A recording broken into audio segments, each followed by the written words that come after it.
Subscribe कीजिए the perfect classes channel को और बेल आइकन को दबाइए लेटेस्ट वीडियो सबसे पहले देखने के लिए।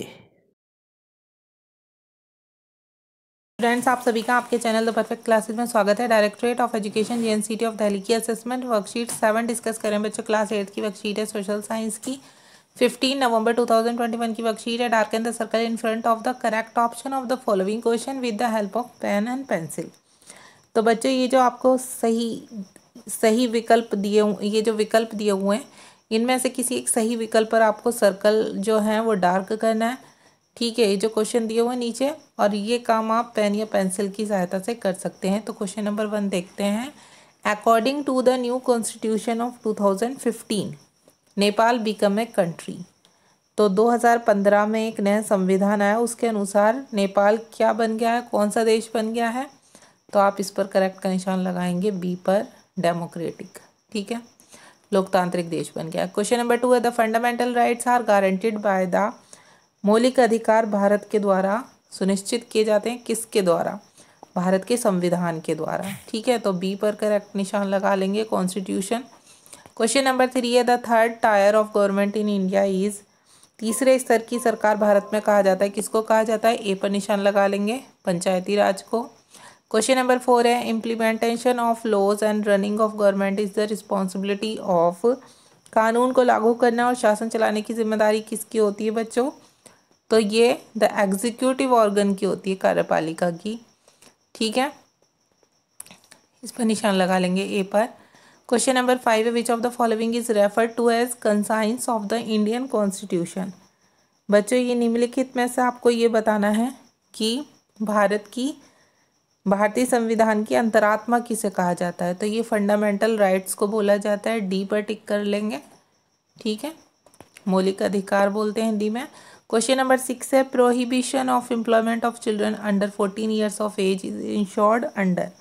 14 वर्ष से कम उम्र के बच्चों को मजदूरी पर रखना अपराध है। किस मौलिक अधिकार के द्वारा ये घोषित किया गया है? तो ये किसके द्वारा घोषित किया गया है? ये किया गया है राइट अगेंस्ट एक्सप्लॉयटेशन, शोषण के विरुद्ध अधिकार के तहत ये बात कही गई है। सी पर टिक कर लेंगे। क्वेश्चन नंबर 7 है which fundamental right allows citizen to move the court in case of violation of fundamental rights by the state. इसमें कहा गया है आपसे कौन सा मौलिक अधिकार नागरिकों को राज्य द्वारा उनके किसी मौलिक अधिकारों के उल्लंघन की स्थिति में अदालत जाने का अधिकार देता है। तो ये देता है बच्चों राइट टू कॉन्स्टिट्यूशनल रेमेडीज, संवैधानिक उपचारों का अधिकार। क्वेश्चन नंबर 8 है the state which doesn't officially promote any other religion as the state religion will be called a. वह राज्य जो किसी भी धर्म को राजकीय धर्म के रूप में बढ़ावा नहीं देता है, वह कौन सा राज्य होगा? सेकुलर स्टेट होगा, धर्मनिरपेक्ष राज्य। ए पर निशान लगा लेंगे। अब क्वेश्चन नंबर 9 है in the question 9 and 10 given below. आपको क्वेश्चन 9 और 10 नीचे दिए गए हैं। There are 2 statements marked as assertion and reason. 2 कथन दिए गए हैं आपको, पहला कथन, दूसरा उसका कारण। तो देखिए, अगर ए और आर करेक्ट है तो आप ए पर निशान लगाएंगे। ठीक है, ए आर करेक्ट है और आर ए की करेक्ट एक्सप्लेनेशन नहीं करता तो बी लगाएंगे। ए और आर करेक्ट, ए करेक्ट है, आर इनकरेक्ट तो सी, एक इनकरेक्ट है, आर करेक्ट है तो डी। तो एजर्शन अगर सही है तो पढ़ते हैं India is a secular country, Bharat एक धर्मनिरपेक्ष राज्य है। ठीक है, सही है। India state doesn't promote any other religion as the state. Bharat के किसी भी राज्य में धर्म को एक राज्य धर्म के रूप में बढ़ावा नहीं दिया जाता।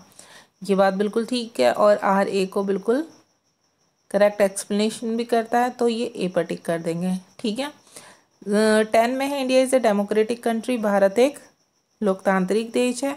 People elect their own representative to govern them. लोग शासन चलाने के लिए अपने प्रतिनिधि को चुनते हैं, तो ये बात भी बिल्कुल ठीक है, और ये दोनों ठीक भी हैं, और ये इसका सही एक्सप्लेनेशन भी करता है, तो ए पर निशान लगा लेंगे। ठीक है, वर्कशीट कंप्लीट हो गई। मिलते हैं नेक्स्ट वीडियो में। Thanks for watching.